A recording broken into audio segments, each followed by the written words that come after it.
ప్రపంచంలో ప్రఖ్యాత బౌద్ధ క్షేత్రాలు కాంబోడియా, వియత్నాము, జపాన్, థాయిలాండ్ లాంటి ప్లేసెస్ లోనే ఉన్నాయి అనుకుంటాం కదా. నేను మీకు ఇప్పుడు తెలంగాణలో ఉండే ఆసియాలోనే అతిపెద్ద బౌద్ధ క్షేత్రాన్ని చూపిస్తాను. ఫస్ట్ ఎవరైనా లోపలికి రాగానే వచ్చే ఫస్ట్ ఎక్స్ప్రెషన్ వావ్ అంటారు. అంత అద్భుతంగా ఉంది.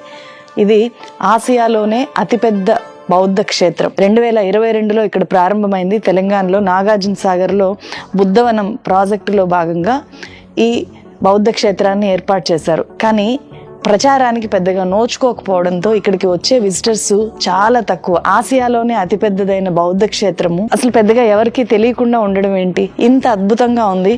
చాలా చాలా పెద్దది. ఈ డోమ్ చూస్తే మనకు చాలా వండర్ఫుల్గా అనిపిస్తుంది రాగానే.